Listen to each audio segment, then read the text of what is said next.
कहानी की शुरुआत में ही हम कहानी के मेन कैरेक्टर एसन को देखते हैं। वो पेरिस के लूवर म्यूजियम में अस्थायी तौर पर क्लीनर की नौकरी करता है। दिन में जब सारे लोग घूम फिर कर चले जाते हैं, तब रात में वो म्यूजियम साफ करने आता है। इस वजह से उसे म्यूजियम में रखी कीमती एंटीक चीजों को बहुत करीब से देखने का मौका मिलता है। बाकी दिनों की तरह आज भी म्यूजियम साफ करते वक्त उसकी नजर एक मोतियों से जड़े नेकलेस पर टिक जाती है। तभी पास से एक सहकर्मी कहता है, ये रानी का नेकलेस है, अगले हफ्ते इसे नीलामी में रखा जाएगा। उस नेकलेस की कीमत इतनी ज्यादा होती है कि वो लोग 1000 साल की सैलरी देकर भी उसे खरीद नहीं सके। खैर, समय कम होने की वजह से एसन वापस अपने काम में लग जाता है। अगले दिन वो अपनी पत्नी क्लेयर से मिलता है और बेटे के भरण पोषण के लिए कुछ पैसे देता है। दरअसल किसी वजह से एसन और उसकी पत्नी अलग रहते हैं। एसन क्लेयर से कहता है कि वो अपने बेटे से मिलना चाहता है। तब क्लेयर बताती है कि वो शनिवार को रात 8 बजे बेटे से मिल सकता है। बेटे से मिलने की इजाजत मिलने पर एसन काफी खुश हो जाता है। इसके बाद वो एक फ्लैट में विंसेंट नाम के आदमी से मिलने जाता है। एसन ने उससे कुछ पैसे उधार लिए थे, लेकिन समय पर वापस न कर पाने की वजह से जैसे ही विंसेंट उसे देखता है, वो एसन को मारना शुरू कर देता है। वो एसन को बिल्डिंग से नीचे फेंक देने की भी धमकी देता है। तभी एसन उसे एक प्रपोजल देता है और कहता है कि उसके पास एक ऐसा आइडिया है जिससे वो लोग करोड़ों रुपये कमा सकते हैं। ये सुनकर विंसेंट और उसके लोग थोड़ा नरम पड़ जाते हैं। फिर एसन उन्हें बताता है कि जिस म्यूजियम में वो काम करता है, वहाँ रानी मारिया का एक बेहद कीमती नेकलेस रखा हुआ है, जिसे अगले शुक्रवार नीलामी में रखा जाएगा। लेकिन वो लोग उस नेकलेस को नीलामी से पहले ही चुरा लेंगे। एसन उन्हें प्रैक्टिकली समझाता है कि पूरे म्यूजियम में सीसीटीवी कैमरे लगे हुए हैं, लेकिन क्लीनिंग स्टाफ के लॉकर रूम में कोई कैमरा नहीं है। म्यूजियम में उनके आने जाने का रास्ता भी अलग होता है। इसके अलावा जो ऊंचे पद के लोग होते हैं, वो एसन जैसे क्लीनर्स पर ज्यादा ध्यान नहीं देते। इसी वजह से एसन विंसेंट, केविन और रूडी को क्लीनर बनाकर म्यूजियम के अंदर एंट्री दिलवाएगा। प्लान के मुताबिक विंसेंट और केविन सबसे पहले गार्ड्स को मारकर उनका भेस बदल लेंगे, जबकि रूडी अंदर जाकर कंट्रोल रूम के सारे कैमरे बंद कर देगा। जैसे ही कंट्रोल रूम के कैमरे बंद होंगे, पुलिस के पास अलर्ट चला जाएगा और पुलिस 7 मिनट के अंदर वहां पहुंच जाएगी। इसलिए उन्हें भी इन 7 मिनटों के अंदर ही अपना काम पूरा करके भागना होगा। इसी वजह से बाहर एक गाड़ी भी तैयार रखी जाएगी ताकि वो लोग आसानी से फरार हो सकें।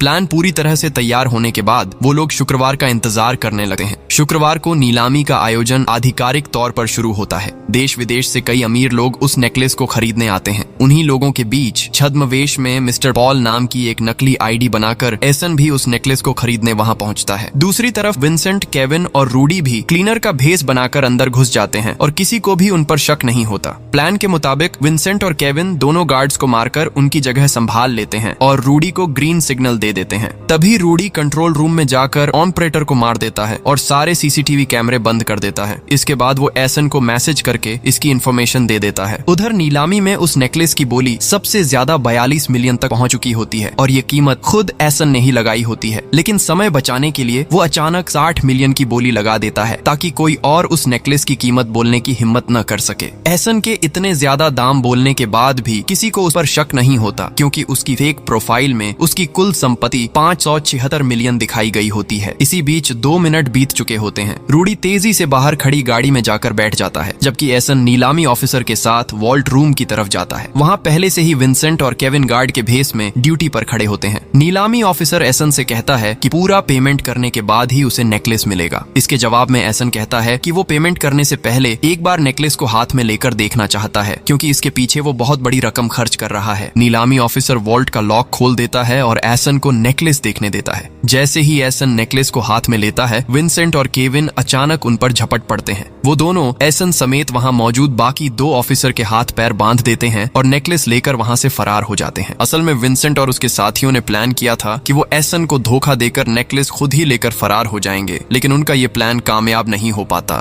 तेजी से गाड़ी चलाते वक्त उनका एक्सीडेंट हो जाता है और आखिरकार वो पकड़े जाते हैं। पुलिस नेकलेस भी बरामद कर लेती है। इधर पुलिस की डिटेक्टिव ब्रांच का कैप्टन म्यूजियम पहुंचकर एसन से पूछताछ करता है, क्योंकि एसन की कंपनी का नाम उसने पहले कभी नहीं सुना होता है, जिससे उसे थोड़ा शक होता है। लेकिन म्यूजियम की अथॉरिटी एसन का साथ देते हुए कहती है कि उसने तो नेकलेस को प्रोटेक्ट करने की कोशिश की थी। इसी बीच कैप्टन के पास कॉल आता है कि अपराधी पकड़े जा चुके हैं और नेकलेस भी रिकवर हो चुका है। इसके बाद कैप्टन नेकलेस को लैब में भेजने का आदेश देता है ताकि ये कंफर्म किया जा सके कि वो असली है या नहीं। एसन पर शक करने का कोई ठोस कारण न मिलने की वजह से कैप्टन उसे सिर्फ रूटीन चेकिंग के बाद छोड़ देता है। इसके बाद एसन वहाँ से निकल जाता है और रात में दोबारा क्लीनर बनकर म्यूजियम लौट आता है। क्लीनिंग खत्म करने के बाद वो डस्टबिन का कचरा इकट्ठा करके बाहर आता है और उसी कचरे के बीच से असली नेकलेस निकाल लेता है। फिर वो नेकलेस को लेकर हंसता हुआ वहाँ से चला जाता है। दरअसल पिछली रात जब विंसेंट और केविन उस पर झपट पड़े थे, उसी वक्त एसन ने अपनी जेब में रखे नकली नेकलेस से असली नेकलेस को चुपचाप बदल लिया था। बाद में उसने असली नेकलेस को म्यूजियम के एक डस्टबिन में फेंक दिया था ताकि अगली रात क्लीनिंग के दौरान वो आसानी से उसे वापस हासिल कर सके। एकदम परफेक्ट प्लान है ना?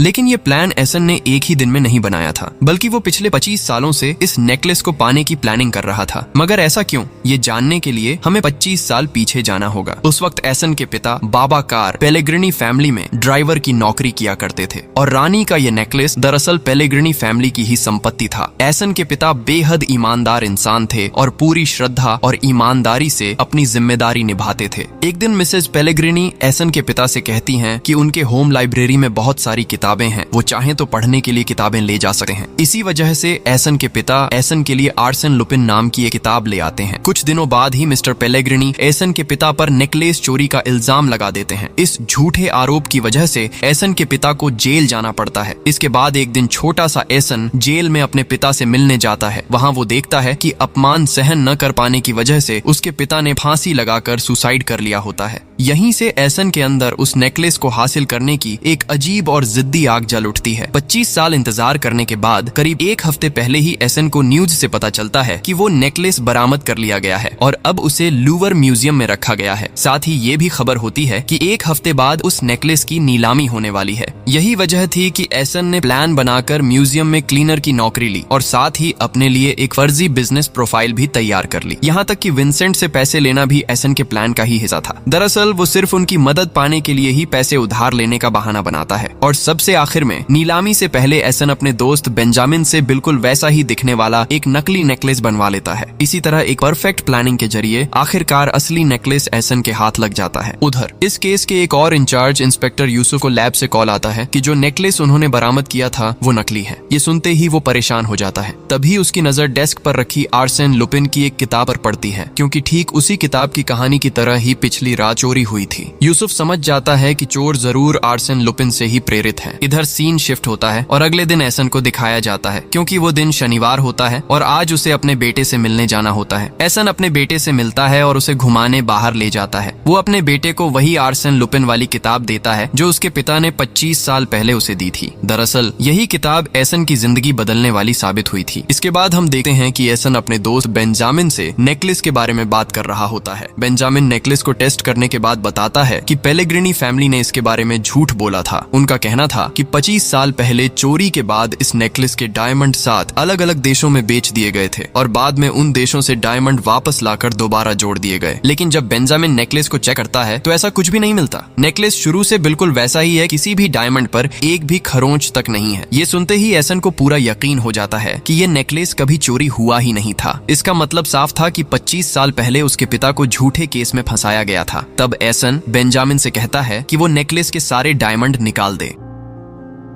इसके बाद एसन मिसेस पेलेग्रिनी को मिलने के लिए एक चिट्ठी भेजता है। उस चिट्ठी के साथ वो सबूत के तौर पर एक डायमंड भी भेज देता है। चिट्ठी में मिलने की लोकेशन, डेट और टाइम सब कुछ लिखा होता है। उसी के मुताबिक मिसेस पेलेग्रिनी उससे मिलने पहुंचती है। एसन पिज्जा डिलीवरी बॉय के भेस में मिसेस पेलेग्रिनी से मिलता है और उससे पूछता है कि उसने उसके पिता को नेकलेस चोरी के आरोप में क्यों फंसाया था। लेकिन मिसेस पेलेग्रिनी पुलिस प्रोटेक्शन के साथ आई होती है। उसने अपने कपड़ों में एक स्पाई कैमरा और सुनने की मशीन भी लगा रखी होती है। एसन ये बात समझ जाता है और तुरंत हाथ से उस स्पाई कैमरे को ढक देता है। तब मिसेस पेलेग्रिनी एसन को पैसों के बदले मामला रफा दफा करने की पेशकश करती है, लेकिन एसन इससे साफ इनकार कर देता है। वो अपने पिता की इज्जत वापस पाना चाहता है, न कि पैसा। इधर जैसे ही स्पाई कैमरा बंद होता है, छद्मवेश में मौजूद पुलिस ऑफिसर्स उनकी तरफ बढ़ने लगते हैं। एसन हालात को भांप जाता है और तुरंत अपनी साइकिल उठाकर भागने लगता है। पुलिस भी उसके पीछे दौड़ पड़ती है, लेकिन तभी वहाँ कई और पिज्जा डिलीवरी बॉय आ जाते हैं, जिससे पुलिस कंफ्यूज हो जाती है। शक के आधार पर वो एक गॉलर गलत डिलीवरी बॉय को पकड़ लेते हैं और उसी मौके का फायदा उठाकर एसन कपड़े बदलकर आराम से वहां से निकल जाता है। असल में मिसेस पेलेग्रिनी से मिलने से पहले एसन ने यहाँ की लोकेशन का इस्तेमाल करके ये सारे पिज्जा ऑन ऑर्डर करवा दिए थे ताकि उसे भागने का मौका मिल सके। खैर, एसन घर लौटता है और अपने पिता की मृत्यु से पहले जेल से लिखी गई एक चिट्ठी निकालता है। चिट्ठी की आखिरी लाइन में उसके पिता लिखते हैं कि सच तो लाइब्रेरी में मिलेगा, लेकिन उनके पिता ने लाइब्रेरी शब्द को जानबूझकर गलत लिखा था क्योंकि उन्हें स्पेलिंग के मामले में बहुत सेंसिटिव होना। एसन इसे समझ जाता है कि ये कोई कोड लैंग्वेज है।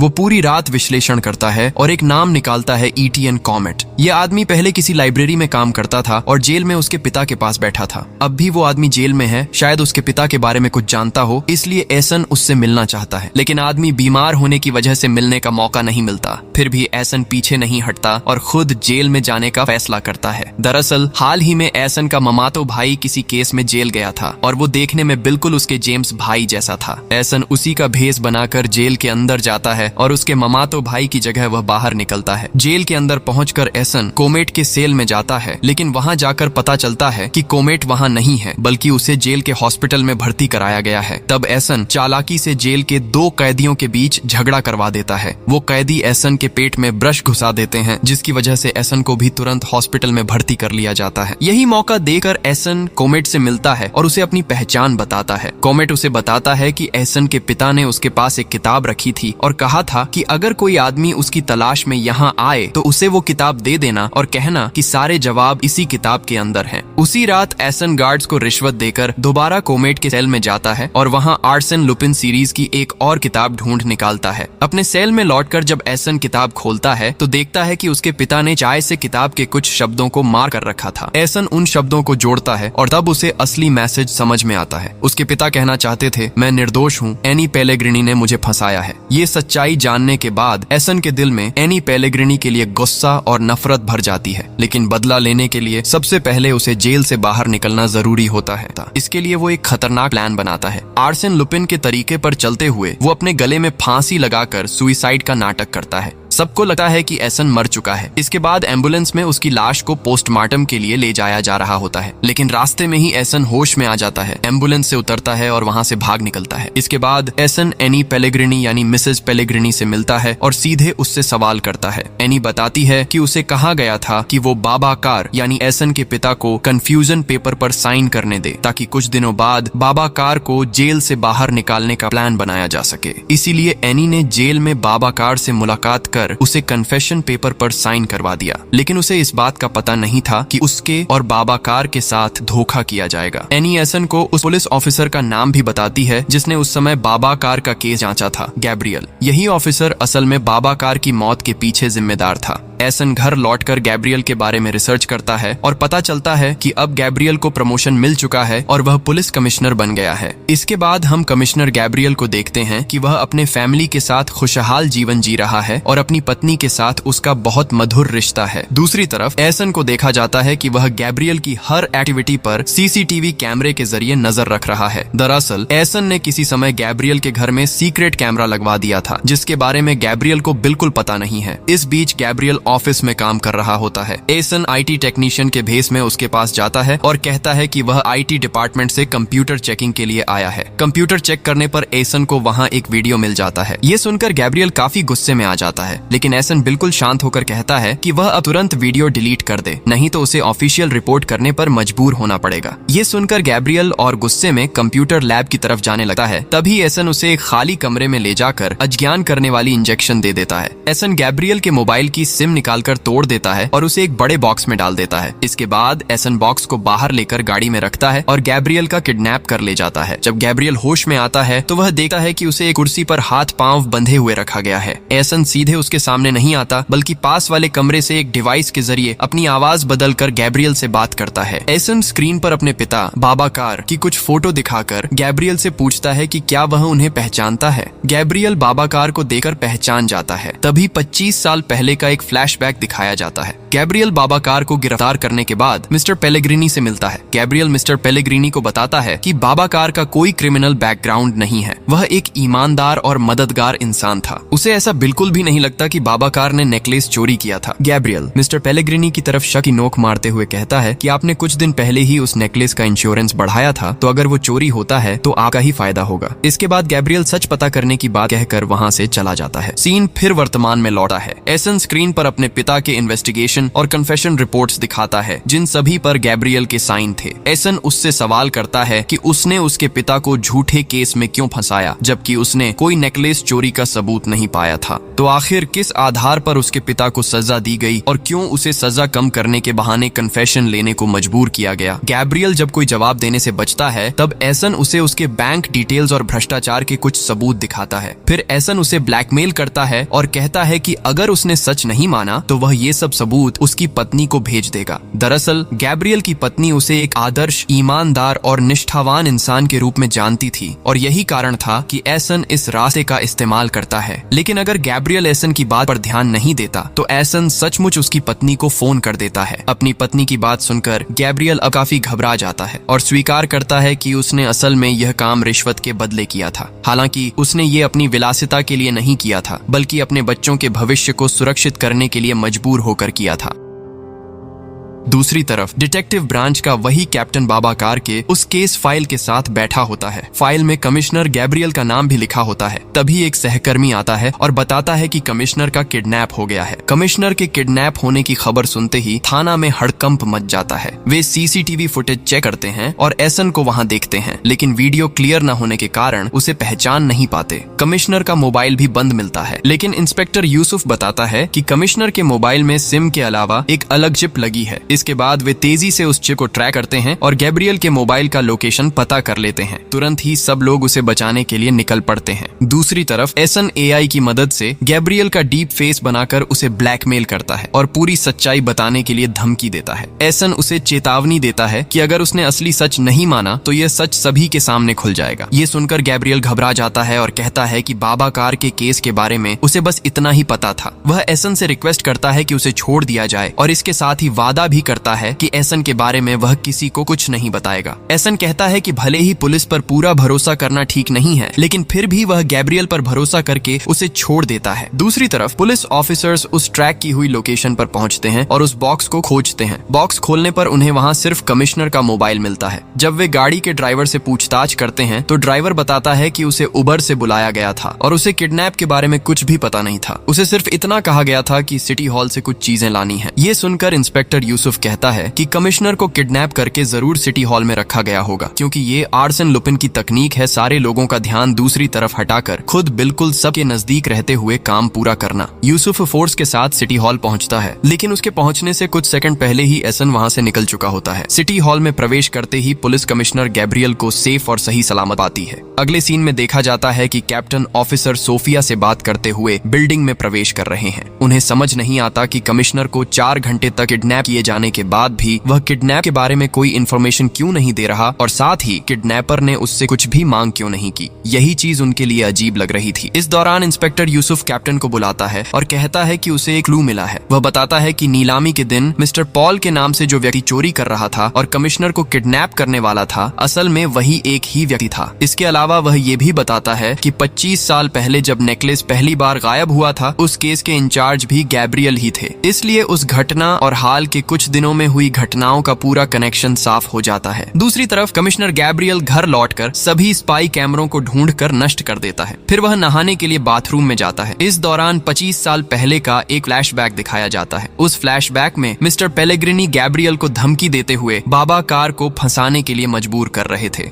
गैब्रियल को यह नहीं पता था कि इस वजह से बाबाकार सुसाइड कर लेंगे। इतने सालों बाद भी गैब्रियल इस घटना को लेकर बहुत दुखी और पछताया हुआ महसूस कर रहा था। स्नान के बाद जब वह बाहर आता है तो मिस्टर पेलेग्रिनी को फोन करता है और कहता है, बाबाकार के बारे में आपसे एक जरूरी बात करनी है। मैदान में एक नया खिलाड़ी आ गया है। और फिर वह फोन काट देता है। इसी समय गैब्रियल की पत्नी घर लौटी है और उसे सही सलामत देख खुशी से गले लगा लेती है। तभी अचानक टेबल पर रखा स्पीकर बज उठता है। स्पीकर में वही बातचीत सुनाई देती है जो अभी अभी गैब्रियल और मिस्टर पेलेग्रिनी के बीच हुई थी। गैब्रियल अपनी पत्नी से ये बात छुपाने के लिए जल्दी से स्पीकर को फर्श पर गिरा देता है और तोड़ देता है। सीन फिर शिफ्ट होकर एसन को दिखाता है। असल में यह स्पीकर एसन ने यहाँ पहले ही रखा था और इसके माध्यम से वह गैब्रियल और मिस्टर पेलेग्रिनी की फोन वार्ता सुनकर रिकॉर्ड कर चुका था। इसके बाद दिखाया जाता है कि एसन एक remote control drone mister Pellegrini के घर में भेजता है ताकि वह अंदर क्या हो रहा है यह पता कर सके। कुछ समय बाद ड्रोन मिस्टर पेलेग्रिनी के होम ऑफिस रूम में प्रवेश करता है। पूरा ऑफिस लेजर लाइट के जरिए सिक्योर किया गया था, इसलिए एसन बहुत सावधानी से ड्रोन को अंदर भेजता है। ड्रोन की फुटेज में कई डॉक्यूमेंट्स की फोटो ली जाती हैं, लेकिन ड्रोन वापस लाते समय वह किसी लेजर लाइट से टच कर जाता है जिससे अलार्म बज उठता है। मिस्टर पेलेग्रिनी और सभी गार्ड्स अलर्ट हो जाते हैं। गार्ड्स ड्रोन को पकड़ने के लिए दौड़ पड़ते हैं और एक समय पर ड्रोन दीवार से टकराकर गिर जाता है। ड्रोन के अंदर मिस्टर पेलेग्रिनी एक चिट्ठी पाता है जिस पर लिखा होता है, मैं तुम्हें छोड़ूंगा नहीं। अगले दिन सुबह कमिश्नर गैब्रियल नाश्ता कर रहे होते हैं। उसी समय एसन उनके सामने बैठ जाता है। गैब्रियल उसे देखकर परेशान और गुस्से में हो जाता है। एसन फिर उसे ब्लैकमेल करता है। गैब्रियल गुस्से में कहता है कि वह एसन की मदद करेगा, लेकिन शर्त एक है, एसन उसे परेशान करना बंद करे। एसन उसकी बात मान लेता है। इसके बाद गैब्रियल बताता है कि फैबियन नाम का एक रिपोर्टर था जिसने मिस्टर पेलेग्रिनी पर इन्वेस्टिगेशन किया था और उसके गलत काम लगभग उजागर कर दिए थे, लेकिन आखिरी मौके पर मिस्टर पेलेग्रिनी ने उसे चारों तरफ से दबाव देकर रोक दिया और उसके रिपोर्टर करियर को भी खत्म कर दिया। गैब्रियल कहता है कि अब एसन को फैबियन से मिलना चाहिए क्योंकि वही अकेला इंसान है जो एसन की मदद कर सकता है। इसीलिए एसन घर लौटकर ऑनलाइन उस रिपोर्टर के बारे में गहराई से रिसर्च करता है। कुछ देर बाद वह खुद फैबियन से मिलने जाता है और मिस्टर पेलेग्रिनी को तबाह करने में उसकी मदद मांगता है, लेकिन फैबियन मना कर देता है। वह कहता है कि मिस्टर पेलेग्रिनी ने उसे इस कदर फंसा दिया है कि अब उसके लिए बाहर लोगों का सामना करना भी मुश्किल हो गया है। उसकी पूरी जिंदगी कोर्ट कचहरी और वकीलों के चक्कर में ही खत्म हो चुकी है। एसन उसे समझाने की कोशिश करता है और कहता है कि इस मामले में उसका और फैबियन का दुश्मन एक ही इंसान है। वह अपने पिता के साथ हुई पूरी घटना भी फैबियन को बता देता है। फिर भी फैबियन एसन को खाली हाथ वापस भेज देता है।